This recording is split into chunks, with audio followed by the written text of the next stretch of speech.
चीन और भारत के बीच आपसी तनाव बढ़ने के कारण देशवासियों में भी इसके प्रति रोष है।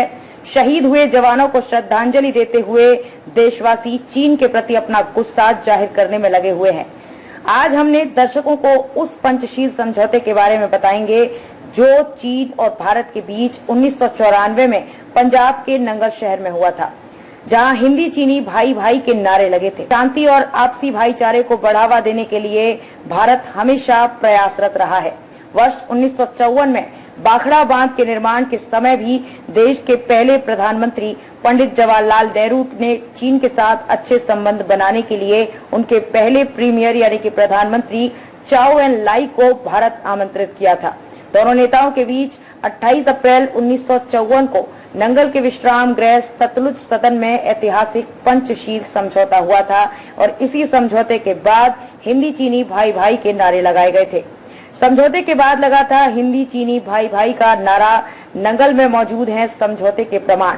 नंगल ने आज भी 70 वर्ष पहले हुए ऐतिहासिक समझौते के पलों को संजोए रखा है। भारत और चीन के बीच हुए इस समझौते से उस वक्त दुनिया हैरान थी। तिब्बत और भारत के बीच व्यापार और आपसी संबंधों को मजबूत बनाने का आधार मानकर ये संधि की गई थी। दोनों देशों ने यह तय किया था कि आपसी भाईचारा बरकरार रखने के साथ साथ एक दूसरे के खिलाफ कभी भी आक्रामक कार्रवाई नहीं करेंगे। हालांकि वर्ष 1962 में चीन के बीच युद्ध से इस संधि की मूल भावना को बहुत ठेस पहुंची। क्या है पंचशील समझौता? एक दूसरे की प्रादेशिक अखंडता और प्रभुसत्ता का सम्मान करना। दूसरा, समानता और परस्पर लाभ की नीति का पालन करना। तीसरा, शांतिपूर्ण सह अस्तित्व की नीति में विश्वास रखना। चौथा, एक दूसरे के विरुद्ध आक्रामक कार्रवाई न करना। और पांचवा, एक दूसरे के आंतरिक विषयों में हस्तक्षेप न करना। बौद्ध अभिलेखों से लिया गया है पंचशील शब्द। पंचशील शब्द ऐतिहासिक बौद्ध अभिलेखों से लिया गया है। बौद्ध धर्म के अनुसार शील या सदाचार के 5 सिद्धांतों का आचरण प्रत्येक धर्मशील व्यक्ति के लिए आवश्यक बताया गया है। हत्या न करना, चोरी न करना, व्यभिचार न करना, असत्य न बोलना और मदिरा पान न करना पंचशील शब्द की परिभाषा है। वहीं भाखड़ा बांध की ओर से भाखड़ा बांध के निर्माण के समय के दौरान देश के पहले पंडित जवाहरलाल नेहरू का सबसे प्रिय मेगा प्रोजेक्ट भाखड़ा बांध ही था। इसके निर्माण के समय पंडित जवाहरलाल नेहरू भाखड़ा बांध के प्रोजेक्ट की देखरेख अपने हाथों में और अपनी निगरानी में किया करते थे। इसी के चलते पंडित जवाहरलाल नेहरू भाखड़ा बांध के निर्माण के समय 13 बार नंगल में आए थे और 9 रातें बीबीएमबी नंगल के इस सतलुज सदन में रुका करते थे। बीबीएमबी प्रशासन की ओर से इस कमरे को हेरिटेज रूम के रूप में संभाल कर रखा गया है, जहां पर उनकी मौजूदगी की कुछ चीजें इसी कमरे में अब भी मौजूद हैं। जैसे कि जहां पर वो सोते थे वो बेड, जहां पर बैठकर पटाया लिखा वो कुर्सी और टेबल, वही जो रेडियो पर खबरें सुना करते थे वो रेडियो और उस समय का टेलीफोन वो इस्तेमाल किया करते थे। और एक टी शर्ट प्रदर्शनी में लगी फोटो में भी वो शर्ट देखा जा सकता है जिस शर्ट में वो चाय पिया करते थे। सबसे बड़ी बात कि वो भाखड़ा बांध के निर्माण के समय इसी कमरे में आकर विश्राम किया करते थे। बीबीएमबी की ओर से इन सब चीजों को बड़ी सहूलियत के साथ संभाल कर रखा गया है, जिससे नई पीढ़ी को कुछ सीख मिल सके। ਇਹ ਗਲਾਸ ਹਾਊਸ ਹੈ ਜਿੱਥੇ ਪੰਡਿਤ ਜਵਾਹਰ ਲਾਲ ਨਹਿਰੂ ਤੇ ਉਹਨਾਂ ਦੇ ਹਮਰੁਤਬਾ ਚਾਈਨਾ ਦੇ ਉਸ ਸਮੇਂ ਦੇ ਮੁਖੀ ਚਾਓ ਐਨ लाई ਵਿਚਾਲੇ ਪੰਚਸ਼ੀਲ ਸਮਝੌਤਾ ਹੋਇਆ, ਜਿਹੜਾ ਹੁਣ ਤੱਕ ਭਾਰਤ ਤੇ ਚੀਨ ਦੇ ਸਬੰਧਾਂ ਦਾ ਆਧਾਰ ਹੈ।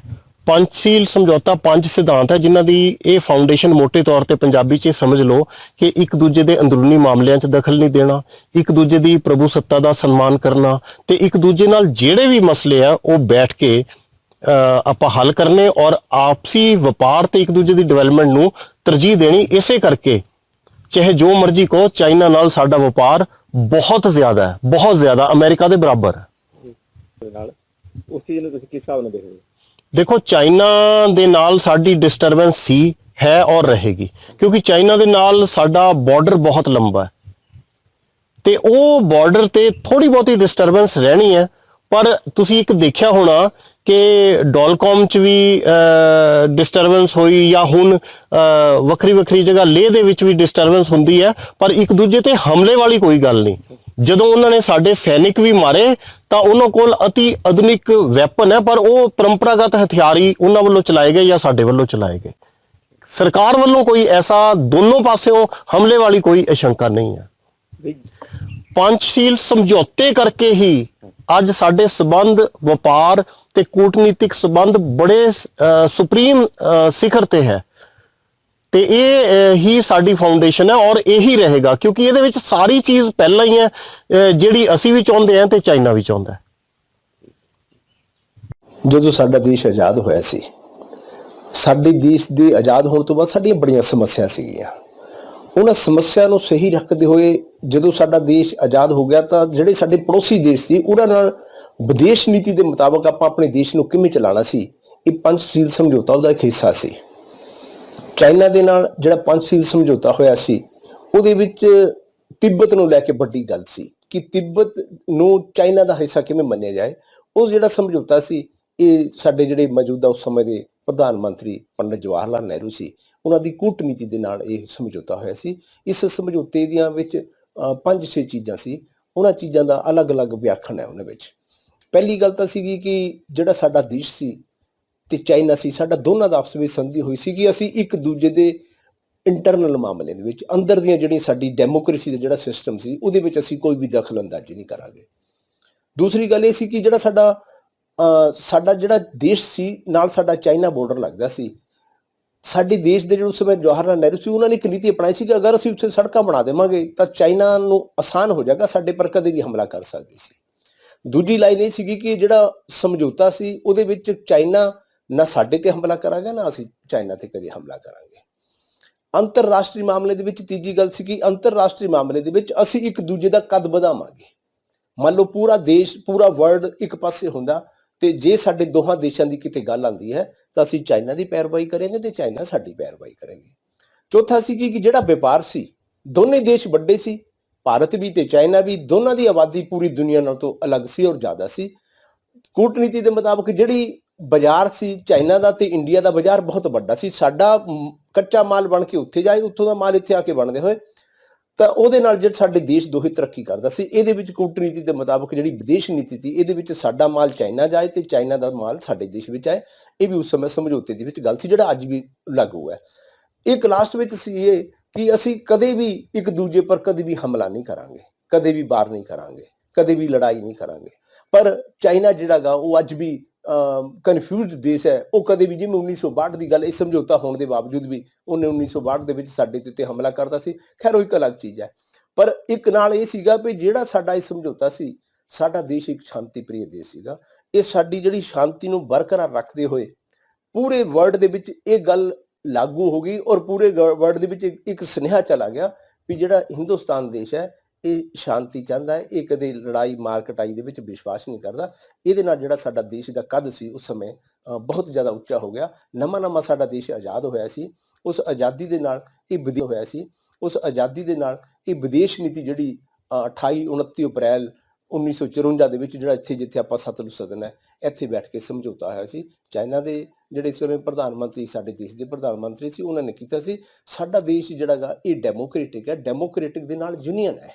ਇੱਥੇ ਸਾਡਾ ਪ੍ਰਧਾਨ ਮੰਤਰੀ ਵੀ ਹੈ, ਰਾਸ਼ਟਰਪਤੀ ਵੀ ਹੈ। ਸਾਡਾ ਦੇਸ਼ ਫੈਡਰਲ ਨਹੀਂ ਹੈ। ਸਾਡਾ ਦੇਸ਼ ਕਦੇ ਟੁੱਟੇਗਾ ਨਹੀਂ। ਸਾਡਾ ਦੇਸ਼ ਯੂਨੀਅਨ ਤੇ ਡੈਮੋਕ੍ਰੇਸੀ ਦੋਨਾਂ ਚੀਜ਼ਾਂ ਦੇ ਤਾਲਮੇਲ ਨੂੰ ਲੈ ਕੇ ਅੱਜ ਅਸੀਂ ਗਤੀਸ਼ੀਲ ਹੈ, ਪ੍ਰਗਤੀਸ਼ੀਲ ਹੈ। ਸਾਡਾ ਦੇਸ਼ ਅੱਜ ਬੜੀ ਤਰੱਕੀਆਂ 'ਚ ਹੈ। ਉਹ ਸਮਝੌਤਾ ਜਿਹੜਾ ਸੀਗਾ ਉਹ ਬੜਾ ਅੱਛਾ ਸਮਝੌਤਾ ਅੱਜ ਸਾਰੇ ਪੂਰੇ ਵਰਲਡ ਦੇ ਵਿੱਚ ਸ਼ਾਂਤੀ ਦਾ ਜਿਹੜਾ ਇੱਕ ਸਾਡਾ ਮੁਲਕ ਗਿਣਿਆ ਜਾਂਦਾ ਉਸ ਸਮਝੌਤੇ ਦੇ ਤਹਿਤ। ਇਸ ਤਰ੍ਹਾਂ ਹੈਗਾ ਕਿ 28 ਅਪ੍ਰੈਲ 1954 ਨੂੰ ਪੰਡਿਤ ਜਵਾਹਰ ਲਾਲ ਨਹਿਰੂ ਤੇ ਚੀਨ ਦੇ ਆਪਣੇ ਚਾਓ ਐਨ ਲਾਈ ਜੀ ਦੇ ਦੌਰਾਨ ਇੱਥੇ ਜਦੋਂ ਇਹਨਾਂ ਦੀ ਵਿਜ਼ਿਟ ਹੋਈ ਸੀ, ਡਿਸਕਸ਼ਨ ਹੋਈਆਂ। ਸਾਡਾ ਸਤਲੁਜ ਸਦਨ ਜੋ BBMB ਦਾ ਹੈਗਾ ਉਹਦੇ 'ਚ ਇੱਕ ਗਲਾਸ ਹਾਊਸ ਸਤਲੁਜ ਦਰਿਆ ਦੇ ਕੰਢੇ ਤੇ ਹੈ। ਉਸ ਜਗ੍ਹਾ ਤੇ ਬੈਠ ਕੇ ਉਹਨਾਂ ਨੇ ਆਪਣੇ ਇਸ ਸਮਝੌਤੇ ਦੇ ਤਹਿਤ ਜੋ ਫੈਸਲੇ ਲਏ ਉਹਨਾਂ 'ਚ ਇਹ ਸੀਗਾ ਕਿ ਇੱਕ ਦੂਜੇ ਦੀਆਂ ਜਿਹੜੀਆਂ ਹੱਦਾਂ ਦੀ ਆਪਾਂ ਰਿਸਪੈਕਟ ਕਰਨੀ ਹੈਗੀ ਆ, ਆਪਸੀ ਮਤਭੇਦ ਨਾ ਰੱਖਣਾ ਦੋਨਾਂ ਕੰਟਰੀਆਂ 'ਚ, ਆਪਸੀ ਸ਼ਾਂਤੀ ਬਣਾਈ ਰੱਖਣਾ, ਇੱਕ ਦੂਜੇ ਦੇ ਜਿਹੜੇ ਅੰਦਰੂਨੀ ਮਸਲਿਆਂ ਦੇ ਵਿੱਚ ਦਖਲ ਨਾ ਦੇਣਾ ਤੇ ਮਿਊਚੁਅਲ ਬੈਨੀਫਿਟ ਵਾਸਤੇ ਕੋਆਪਰੇਸ਼ਨ ਬਣਾਈ ਰੱਖਣਾ। ਇਹ ਜਿਹੜੇ 5 ਜਿਹੜੇ ਇਹਨਾਂ ਨੇ ਸਮਝੌਤੇ ਦਾ ਜਿਹੜਾ ਡਰਾਫਟ ਹੈ ਉਹ ਜਿਹੜਾ ਇਸ ਥਾਂ ਦੇ ਉੱਤੇ ਕੀਤਾ ਸੀਗਾ। ठीक है सर, आपका पूरा नाम? मेरा नाम KS Thakur, superintending engineer BDC Nangal. मैं यहाँ पर कार्यरत हूँ। सर BBMB ने कुछ उन यादों को संजोए रखा है जिसके बारे में इतिहास गवाह है, क्योंकि जवाहरलाल नेहरू जी यहीं पे रहते थे, यही उनका कमरा है, इसके बारे में बताएं यार क्या है। हाँ जी, जो आप लोग जो यहाँ पर आज खड़े हैं इस रूम में, इसका रूम का नाम हमने हेरिटेज रूम रखा गया है। तो हेरिटेज रूम इसलिए हमारे लिए ख़ास है क्योंकि इसमें हमारे जो पहले प्रधानमंत्री है पंडित जवाहरलाल नेहरू जी, वो इस रूम में जैसे कि आप देख रहे हैं कि ये 1954 टू 63 यहाँ पर 13 टाइम्स इन्होंने यहाँ पर स्टे किया है। उन्होंने अपनी लाइफ में इस प्रोजेक्ट को ड्रीम समझ के अपने कार को छोड़कर इस प्रोजेक्ट पे उन्होंने अच्छी तरह ध्यान दिया। और आज हम जो इस रूम में इसको हम एज ए हेरिटेज रूम बना के इसलिए रखा गया है ताकि ये आगे वाली पीढ़ी के लिए भी एक ये रहे कि हमारे फर्स्ट प्राइम मिनिस्टर ने हमारे रूम को या हमारे इस प्रोजेक्ट के लिए अपना योगदान बहुत दिया। तो आप देख रहे इस प्रोजेक्ट रूम में उनकी जो पुरानी क्रॉकरीज है, पुराना रेडियोज है, टेलीफोन्स है, उनके जो फर्नीचर है, उनका ख़ास तौर पर बेड और चेयर जो वही ओल्ड टाइम के रखी गई है, जिसमें हमने जो रख रखाव रखा है इसका। और इसके साथ ही उन्होंने जो यहाँ पर समझौता हो रहा है इंडो चाइना का वाटर समझौता पंचशील जिसका कहते हैं, वो साथ ही इसके एक स्टोन रखा गया है वहाँ पर जो नेचुरल स्टोन है, और वो भी हमने अभी तक उसको भी मेंटेन करके रखा हुआ। Thank you. Sir, Nehru ji की स्टडी टेबल भी मैं देख रहा हूँ कि वैसे वैसे कुर्सी वैसी है, इसको कोई दिक्कत परेशानी आती है? इतने सालों से ये पड़ी है, कैसे संभाला जाता है? नहीं, इसका जो लकड़ी है, इसका जो है फर्नीचर जो है बना हुआ है उसी टाइम से है। इसके ऊपर एक हमने छोटा मोटा जो केसिंग और ये जो टॉप कवर इसको मेंटेन करने के लिए थोड़ा रिपेयर किया है।